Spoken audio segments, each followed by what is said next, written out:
माजी मुख्यमंत्री विलासराव देशमुख मराठवाड्याची अस्मिता आहे, त्यामुळे माफी मागायची असल्यास संपूर्ण मराठवाड्याची आणि लातूरकरांची माफी मागा अशी मागणी ठाकरेंच्या शिवसेनेचे नेते अंबादास दानवेंनी केली। भाजप प्रदेशाध्यक्ष रवींद्र चव्हाणांनी विलासराव देशमुखांबाबत केलेल्या वादग्रस्त वक्तव्यावर अंबादास दानवेंनी ही मागणी केली।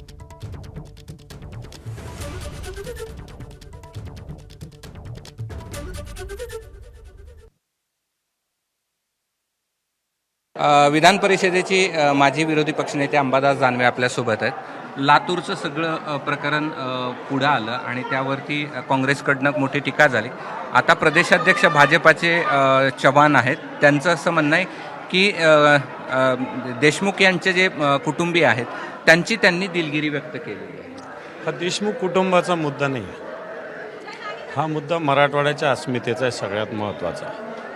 विलासराव देशमुख फक्त देशमुख कुटुंबियापुरते नाही तर ते आमचे सगळ्यांचे आहेत। आम्ही तर त्यावेळेस त्यांच्या विरोधात काम करत होतो, तरी त्यांचं जे सगळ्या मराठवाड्यावर आमच्यासारख्या तरुणावर प्रेम होतं, मराठवाड्यावर होतं, आमच्यावर असेल नसेल हा स्वतंत्र मुद्दा आहे। परंतु विलासराव देशमुख एक मराठवाड्याची अस्मिता आहे आणि मला वाटतं रवींद्र चव्हाण आहे कुठले, गाव कोणतं, राहतात कुठं, आले कुठं, 17 गावचे पाणी पिलेले आणि ते विलासराव देशमुखांच्या विषयी टीका करतं। मला असं वाटतं मी त्याचा निषेध करतो। विलासराव देशमुख एक कुटुंब नाही, एक व्यक्ती नाही, एक विचार आहे आणि एक अस्मिता आहे, लक्षात ठेवा। आणि त्याच्यामुळेची ही मराठवाड्याच्या अस्मितेवरची ही टीका आम्ही तरी सहन नाही करणार। माफी फक्त कुटुंबांची बिलकुल नाही, मराठवाड्याची माफी मागितली पाहिजे, लातूरकरांची माफी मागितली पाहिजे।